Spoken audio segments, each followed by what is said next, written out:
Hi అండి, నమస్తే. Welcome to SMB kitchen. ఈరోజు నేను చేయబోయే రెసిపీ గోంగూర పప్పు. ముందుగా నేను ఓ గ్లాస్ కందిబ్యాళ్ళు కడిగి పెట్టినాను.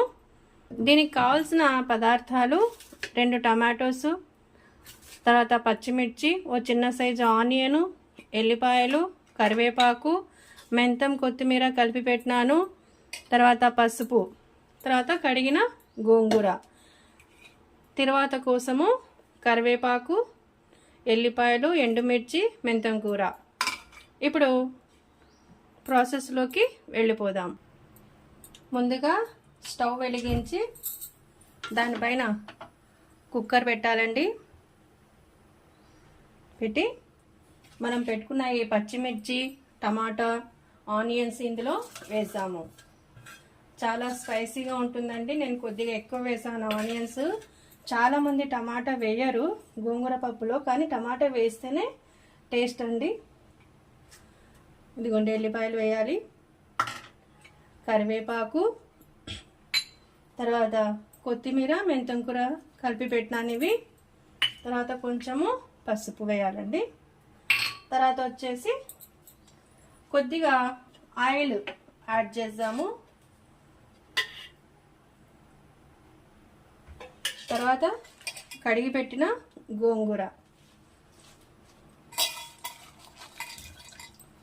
వేసేసి ఇప్పుడు మూత పెట్టేస్తాము. ఒక 3 విజిల్స్ రావాలండి. ఇది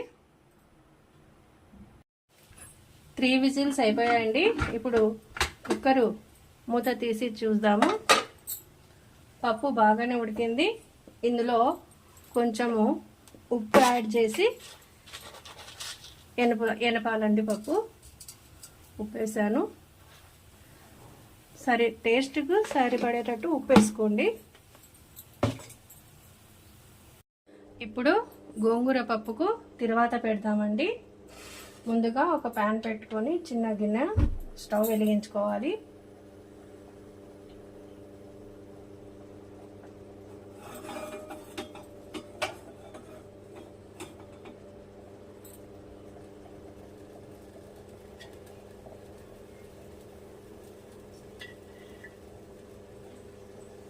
హీట్ అయిందండి. ఇప్పుడు దీనిలో కొద్దిగా ఆయిల్ వేద్దాము.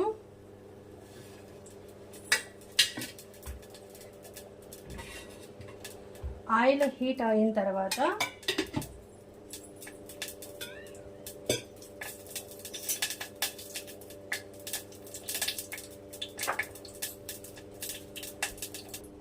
ఆయిల్ హీట్ అయిందండి. ఇందులో కొంచెం ఇట్లా దంచాలండి, కట్ చేయకూడదు. ఎల్లిపాయలు తిరువాతలో వేద్దాం.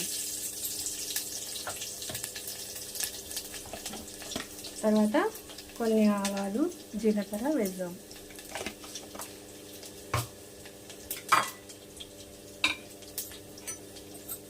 వేసిన తర్వాత దీన్ని కలుపుదాం.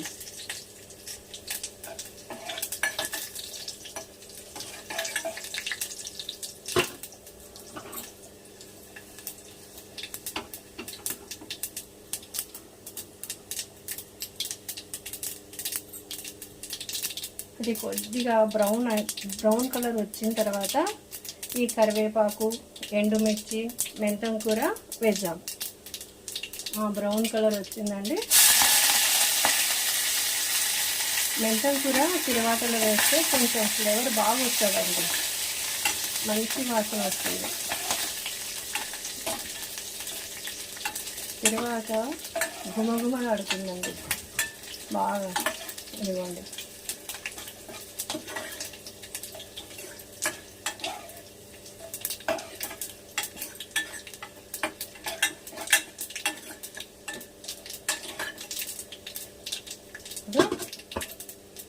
స్టవ్ ఆఫ్ చేసేసి మనము ఇక్కడ పప్పు పెట్టినాం కదా, ఇందులో కలిపేద్దాము.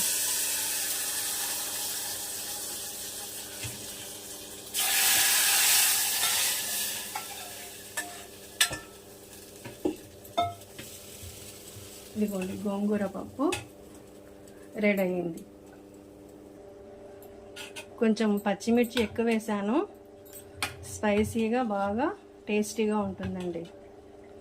మీరు కూడా ట్రై చేయండి. ఎలా ఉందో నచ్చితే నాకు లైక్ చేయండి. ఎలా ఉందో చూడండి. టేస్టీ గోంగూర పప్పు రెడీ అయిపోయిందండి. చాలా స్పైసీగా టేస్ట్గా ఉందండి. మీరు కూడా ట్రై చేయండి. నా ఛానల్ను సబ్స్క్రైబ్ చేయండి. థ్యాంక్ యూ అండి.